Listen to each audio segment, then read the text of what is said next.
তার কণ্ঠ কেঁপে উঠল, কিন্তু সে নিজেকে সামলে নিল। আমি কখনো ঝগড়া করিনি, কারণ আমি চাইনি তুমি কষ্ট পাও। আমি শুধু চেয়েছিলাম তুমি একটু বুঝো।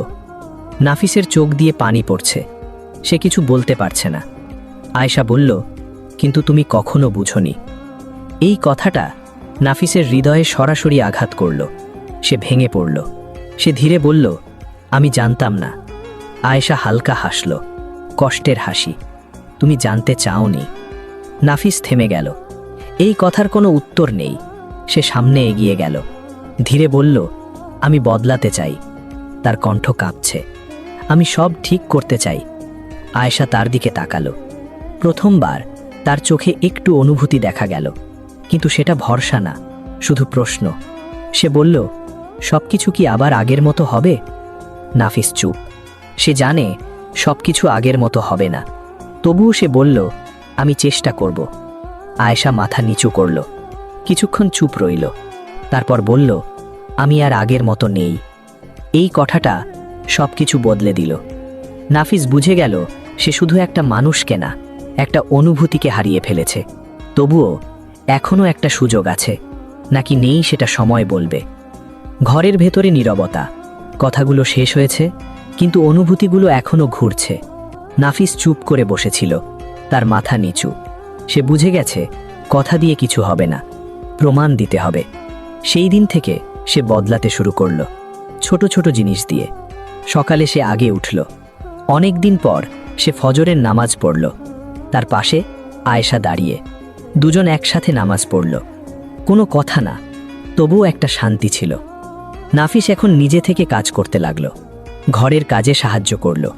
খাওয়ারের সময় সে একসাথে বসতে চাইত। আগে যেটা তার কাছে গুরুত্বহীন ছিল, এখন সেটাই তার কাছে গুরুত্বপূর্ণ। আয়েশা সব দেখছিল, চুপচাপ, কোনো মন্তব্য না, কোনো প্রশংসা না, কিন্তু সে লক্ষ্য করছিল। দিন যেতে লাগলো। নাফিস তার পুরনো অভ্যাসগুলো বদলাতে লাগলো। বন্ধুদের আড্ডা কমে গেল, মোবাইলের সময় কমে গেল, বাড়ির সময় বেড়ে গেল।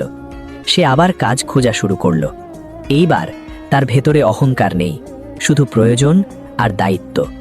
একদিন একটা ছোট কাজ পেল, বড় কিছু না, কিন্তু সে সেটা গ্রহণ করল। সে মন দিয়ে কাজ করতে লাগলো। ধীরে ধীরে তার অবস্থাও একটু একটু করে ঠিক হতে লাগলো। আয়েশা এখনো চুপ, কিন্তু আগের মতো দূরে না। একদিন নাফিস খেয়াল করল আয়েশা তার জন্য অপেক্ষা করছে, খাবার নিয়ে বসে আছে। এই ছোট্ট দৃশ্যটা তার চোখ ভিজিয়ে দিল, কারণ এটাই তো সে একসময় অবহেলা করেছিল। সে বসে বলল, চলো একসাথে খাই। আয়েশা কিছু বলল না, কিন্তু বসে পড়ল। এই নীরবতার ভেতরে এইবার একটা আলাদা অনুভূতি ছিল। সম্পর্ক পুরোপুরি ঠিক হয়নি, কিন্তু ভেঙেও নেই, মাঝখানে দাঁড়িয়ে আছে। আর সেই জায়গা থেকেই নতুন শুরু হতে পারে। নাফিস জানে এইবার তাকে হারানো জিনিস ফিরে পেতে হলে সময় দিতে হবে আর সত্যি হতে হবে। কারণ ভালোবাসা আবার তৈরি করা যায়, কিন্তু সেটা আগের মতো সহজ না। সময় যেতে লাগলো, সবকিছু ধীরে ধীরে বদলাচ্ছে। কিন্তু একদিন নাফিস বুঝল সবচেয়ে বড় পরিবর্তনটা কোথায় হয়েছে। সেই রাতে দুজন বারান্দায় বসেছিল, চুপচাপ, হালকা বাতাস বইছে। অনেকদিন পর এই নীরবতা আর কষ্টের না, শান্ত। নাফিস ধীরে বলল, তুমি এখনো এত চুপ কেন? আয়েশা কিছুক্ষণ চুপ রইল, তারপর বলল, আগে আমি চুপ থাকতাম সহ্য করে, এখন চুপ থাকি বুঝে। নাফিস তার দিকে তাকিয়ে রইল। এই একটা কথাতেই অনেক কিছু বদলে গেছে। সে ধীরে বলল, আমি তোমাকে হারাতে বসেছিলাম। তার কণ্ঠ ভারী। আমি বুঝিনি, তুমি কিছু বলনি। আয়েশা তাকালো, শান্ত চোখে।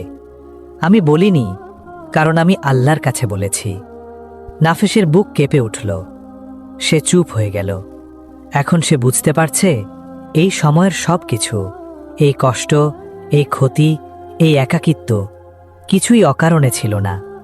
সে ধীরে বলল, আল্লাহ আমাকে থামিয়ে দিয়েছেন, না হলে আমি সব হারিয়ে ফেলতাম।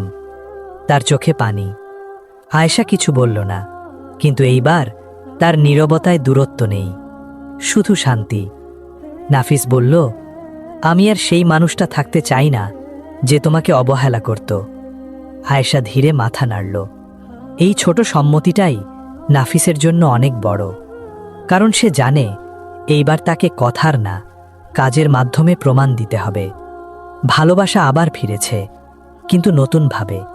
আর এই নতুন ভালোবাসা আরও শক্ত, কারণ এটা এসেছে ভাঙনের পর, অনেক কষ্টের পর, আর সবচেয়ে বড় কথা, আল্লাহর দিকে ফিরে আসার পর। আপনি যদি কারো নীরবতা দেখেন, তাহলে এটাকে দুর্বলতা ভাববেন না। হয়তো সে কিছু বলছে না, কিন্তু আল্লাহর কাছে সব বলছে। আর যখন আল্লাহ বিচার করেন, তখন সেটা চুপচাপ হলেও সব কিছু বদলে দেয়। আপনার জীবনে যদি এমন কেউ থাকে যে চুপচাপ আপনার পাশে থাকে, তাকে অবহেলা করবেন না, কারণ একদিন সে চুপ থাকলেও তার দোয়া আপনার জীবন বদলে দিতে পারে। আর সেই পরিবর্তন সবসময় সহজ হয় না। এই গল্পটি যদি আপনার একটুও ভালো লাগে, তবে অবশ্যই ভিডিওতে লাইক, কমেন্ট এবং শেয়ার করবেন। আর নতুন নতুন ইসলামিক ভিডিও পেতে আমাদের চ্যানেলটিকে সাবস্ক্রাইব করতে ভুলবেন না।